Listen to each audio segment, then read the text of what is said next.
Welcome to Get More Happy. We invite you to journey with us as we find ways, big and small, to get more happy in your life. Hi everyone, it's Elena. And Jessie.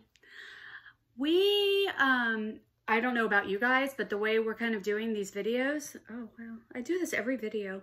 Your hair is just like, woo! Although Jessie did cut it. I did, and she cut mine. It's true. But we're still feeling a bit of a fro. Yeah, that's okay.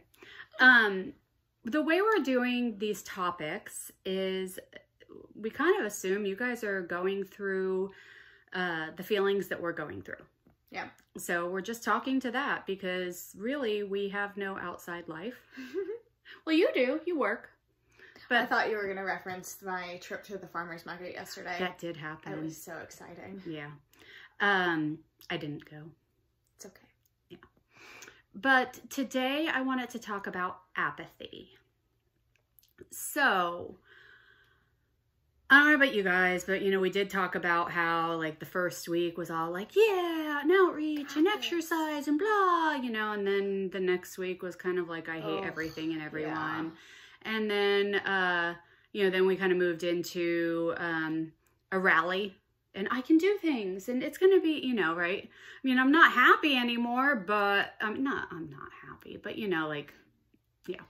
And then, this week I've just felt blah. I'm not upset. I'm not sad. This week was, I mean, this week hit a month being in quarantine together, and we all realized that the last time we had been together for this long was when we were in like preschool or something. Right, because as soon as this one went to elementary school, yeah, then then we had time away from each other during the day. So I mean, it's been a month of 4 adults together, always, all the time. And so yeah, this week has definitely been a lot of having to be very conscious of our feelings. And if you are feeling annoyed, then you remove yourself. Right, right. And you know how we talked about like communicating your needs and things like that. The apathy that I personally have been feeling is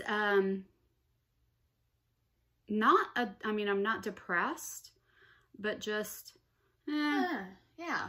You know, like if somebody's like, hey, do you want to do a phone call? Yeah. Sure. I don't have anything to say. Do you want to read?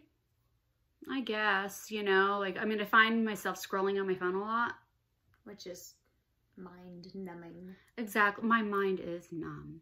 And I don't necessarily, I mean, I have been picking up knitting a little. I have been reading, but I have 2 books I'm reading because like I read one and then I get, and then I read the other one and you know, nothing's interesting to me. Even things that are normally interesting to me. And I told Jessie this morning, the fear I have is right now, I can't go out and do anything, right? So it's useless for me to even think about what I'd want to do. What life after quarantine is going to be like, yeah. Because I can't even right now think about what tomorrow's going to be like. True. But I also don't, if somebody told me, you know, hey, it's lifted, what do you want to do? I'd be like,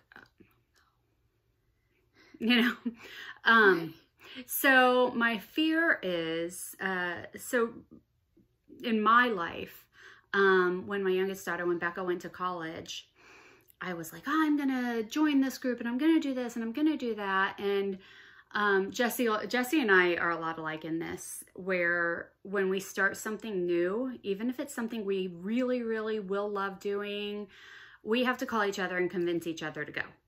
Because, I mean, I think there's a lot of us that are like, I'd be more comfortable sitting at home on my couch. Right. Why do I even need new friends? Yeah. Right? I could just sit and talk to some old ones on the phone and it'll be fine. Yeah. So we have always had that. And I forced myself to do some new things and try some new things in August when Becca left. And my husband and I, like, we're talking about things that we could do together. And I try to, he enjoys his downtime. That's a good way of putting it. Yeah. Way more than I do. In general, in life, I'm like, go, go, go, go, go until I drop. And so I was trying, isn't that true? That's so true. I can keep going. Yeah, They often have to tell me, no, we're stopping now. So we had gotten to where I would try to give him Sundays as his down day. And then Saturdays, he should, you know, do things with me. Is your going out and doing stuff day. Yeah. And we had gotten to the point where we would go to the grocery store on Saturday. Which was not It's as not what I was exciting talking about. as an outing as it is right now in quarantine. True. And then we would go out to eat. And we just kind of, that was it. And I got to the point where I wanted to scream. And I was like, I'm sorry, but no, the grocery store and going out to dinner is not an outing. You know, that's not an adventurous day. That's what I want. I want some adventure. So we went to Hawaii. And I mean, okay, granted, before all of this, I did have surgery in the middle of all this. Becca left in August. I stopped doing all of, you know, I had a surgery in September and a surgery in October on my feet. And so there was a lot of recovery, a lot of downtime because of that, forced downtime. And so, I mean, I get that. You were just ready for not downtime. Exactly. Yeah. And we went to Hawaii and it was just amazing. Clarification. They went to Hawaii. It's true. And it was like, oh yeah,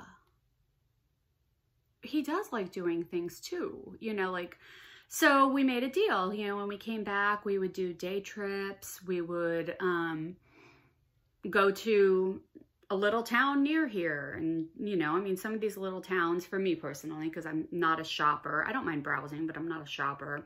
So a lot of these little towns really would only be a few hours of entertainment, but still it's a new place. Right. And so we could drive somewhere and look around a new town and have lunch and then come home. And to me, that is enough of an outing. It's enough of an adventure somewhere I haven't been before. So we were talking about this and starting to do some of this. And then Jesse moved home and the whole, you know, everything. But Jesse and I were doing things together. Yeah. We still were adventurous. We looked up what's free that's going on because, you know, we don't want to spend a lot of money either. We went to this, it was right on the Super Bowl, and it was the Puppy Bowl. It was amazing.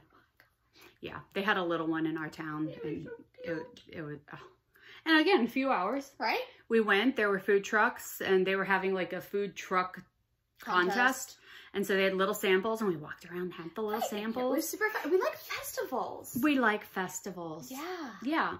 So, and then here we are, festival season and outdoor concerts and South by Southwest. Mm-hmm. And well, that's not free. We weren't going to go to that. That's free. Parts of it are. Yeah. Yeah. Anyway. There was cool things happening around town. Which is like a adult marching bands. Yeah. Fun costumes. Yeah. There was supposed to be a concert in the park. Yeah. Next weekend was when Lisa and I were supposed to take our trip together. The weekend after, my friend was having a bridal shower that was a retreat, which now is in September. The spring was supposed to be full of adventures. It was going to be amazing. And bringing it back into, here we are in Apathy again. And I'm afraid that my apathy is not going to end. I'm afraid that when the world reopens and somebody says, hey, do you want to do something? I'll be like, nah. And so we were talking about that today. And we reminded each other, because Jesse started swing dancing. Yeah, it's been so fun. And it was... before, in the pre-virus life. Right, and I had a big group of friends who I love those people who say, hey, Jesse, let's go swing dancing. And I say, yes. But every week it was definitely a challenge to get myself up and out because it was something new. And it was that feeling of apathy of like, why am I could go do that, or I could sit here and watch TV. Right. And I'd finally gotten to a point where I was excited. It had become into my normal. I was a regular at swing dancing, and then the quarantine hit. And so I know both of us are feeling a lot of that apathy right now, but are afraid that that apathy is going to be heightened even when the world returns. Mm-hmm. So, yeah, so we both have those fears, and I'm assuming that some of you out there might have those fears as well. And so we don't know what the world's going to look like in a couple weeks, in a couple months. in a year from now? We have no clue. So I think right now we're allowing ourselves to have some of that apathy, but it's more in an arena of, is this something I want to do? So Jessie, her group of friends, the swing dance friends, have been doing a call once a week. They've only done it 2 weeks. And the first week she was like, yes. And she asked me, she's like, do I want to call? I'm like, yes, you do. Yeah. And then the second week she's like, I really don't want to, because it was already late. We had had dinner. We were all sitting to watch a movie. That was different. That wasn't a, I'm saying no to this because I'm feeling apathetic about it. It was, I'm saying no to this because the alternative sounds prioritizing. Yeah, it wasn't. Exactly. And I think you and I talk about that a lot with like when the world was normal. Yeah. About, I mean, that was with your book club thing, the one through church. Yeah. I don't know what you're talking about. Yeah. I mean, I know what you're talking about, but I don't know what you mean. Well, anyway. Oh, okay. Oh, yeah. Okay. Yes. I know what she means now. Yeah. It's not, I talked about it at book club, which is what I was thinking. I had this group and it was, I mean, really and truly a wonderful group. It was a fabulous, fabulous group, but it was on Tuesday nights. After your long day of After work. I have my Tuesdays, I teach 4 classes. And then I have to wake up early the next morning. And I have found I don't like going out after dinner on nights that I have to work the next day. I like to be in bed around 9:30 when I have to wake up at 6:30 the next morning. I like that. Sleep is good. Sleep is good. And in bed by 9:30 basically means like starting to get ready for bed at 9:30. Right. But, so I found I loved this group of women. I loved what we were doing. I did not love the time, and I was not enjoying it anymore because I kept looking at my clock, looking at my watch, and final thoughts. I wasn't being present in the final thoughts. It was more of a, you know, I want to have, okay, if we get out of here now, then I still have enough time. Okay, but now it's 5 minutes later, and, you know, so yeah. So, yeah, I was just going to say that before quarantine hit, we had kind of this rule of thumb of how to deal with our apathy. It was prioritizing, okay, I just don't really feel like it, but you know you're going to go and have fun. Yeah. How are you going to feel after you do it? Right. Or are you going to feel drained? Or is it going to ruin the next day? Is it going to be more effort than what it's worth? Is it adding to your life? Yeah. Or is it taking away from? And and it can change with time too. There are some events that, like your phone call with your friends, there are some days where it's going to add to her life. And there are some days where it's going to take away from her life, you know, her enjoyment. So we have decided that that's how we're going to handle it afterwards. We're going to use the same rule of thumb. Is this something that if I push through and do anyway, I'm going to enjoy? Or is it going to be something that I'm going to get frustrated by? So we're keeping each other accountable with that too. And asking that question and then convincing to do it. So yeah. Well, we hope that our way of dealing with apathy helps you. Yeah, right. And we'll all get through it somehow. So